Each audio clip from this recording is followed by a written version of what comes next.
السلام عليكم ورحمة الله وبركاته. تقريبا مفيش حد في مصر، احنا النهارده في صدى البلد، ومفيش حد في مصر ما شافش الراجل الطيب اللي هتشوفوه دلوقتي.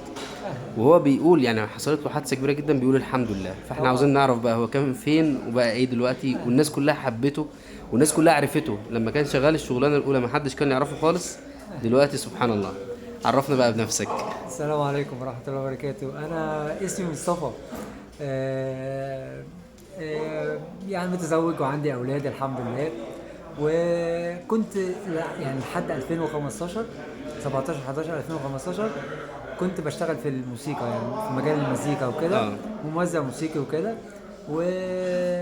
وحتى بعد الحادث، يعني بعد ما عملت الحادث لحد كورونا كنت برضو بشتغل، لاني بصراحة ما كنتش املك اي حاجة اقدر اشتغلها خالص يعني ما كنتش اقدر اي حاجة اشتغلها. شاي معلقة واحدة. كنت يعني فاقد بصري، فمش قادر اشتغل اي حاجة تانية غير ان انا الحاجة الوحيدة اللي انا بقدر اعملها وكده. لحد بقى ما بصراحة ربنا كده ألهمني. أنا أساسا بحب الطبخ وبطبخ ما شاء والحمد الله. لله بقوم بالموضوع ده في البيت. وكان عندي إرادة وعزيمة الحمد لله، يعني جدا بعد الحادث بتاعه كده. نزلت. آه قررت بقى كده، يعني ايه، قعدت كده طبعا اكلم اتحدى بقى ربنا. الواقع. قعدت اتكلم مع ربنا بصراحه سبحان الله. والله بجد. يعني قعدت، يعني قلت له الهمني اعمل ايه. انا اه، انا انا انا لا املك غير حاجتين: اشتغل في المزيكا وبحب الطبخ، بس مش عارف اعمل مطعم، مش عارف اعمل حاجه زي كده، اعمل ايه؟ اه، فالهمني بصراحه في لحظه، في ليله كده وانا قاعد مع نفسي كده. قال لي يعني ازاي؟ الهمني كده ايه، نعمل سندوتش، حاجه سندوتشات مثلا بسيطه او حاجه بسيطه. وجبت بوكسات كده وقلت انزل اقعد بيها في الشارع قريب من سكني، يعني من مكان سكني وكده. نزلت فعلا وعملت دوت. والناس كان ربنا اتبسطت. بقى كريم بقى معايا بجد طب يعني. ايه الرسالة اللي وصلت لك من الموضوع ده؟ من موضوع ان انا نزلت واشتغلت لا، ان انت ولا؟ كنت في اتجاه اه وحصلت لك حادثة كبيرة قوي. اه اه بعض الناس بتظن ان هي حاجة وحشة، اه وبعدين لا لا خالص. اشتغلت شغلانة بسيطة، اه وبعدين الخير جه سبحان الله.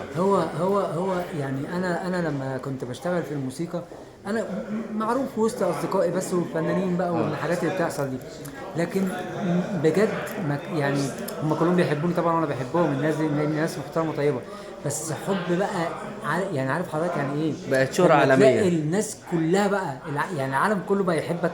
اه، مش سبحان الله. مثلا اصدقائك بس، او مثلا الناس اللي انت عارفها بس في شغلك في مجال عملك. ده الناس كلها بقى، يعني الاطفال الصغيره ماشيه في الشارع تسلم عليا وتيجي تصور معايا وتهزر معايا وتحبني. الناس الكبيره، الناس الطيبه، كل الناس الجميله دي بقى خلاني انا بجد. ربنا بجد خد مني بصري، يعني خد مني سبحان الله. بصري، بس اهداني بكل الناس الطيبه، فكانت اجمل ومشيت في بكتير من طريق. بصري. سبحان الله، يعني احنا بنشوف. اه والله ما في خوف على الرزق ابدا. لا لا رزقك مش خالص. بشطارتك، يعني الراجل فقد شغله، لا فقد بصره، طبعا. وربنا اكرمه، واكرمه بزوجة واقفة طبعا سند ليه طبعا وظهر الحمد ليه. لله. يعني سبحان الله، عندي قصة عندي تشرح اولاد القلب. عندي اولاد وزوجه هم المسؤولين مني، كل راجل مسؤول عن حياتهم، مش انا صحيح، المسؤول منهم. صحيح، صحيح. وكانت في قصه كده. ده بعد اذن حضرتك. طيب اه انا في هدخل تسجيل، اصور طيب ان شاء واجيلك، الله يلا باذن السلام الله عليكم. موافق.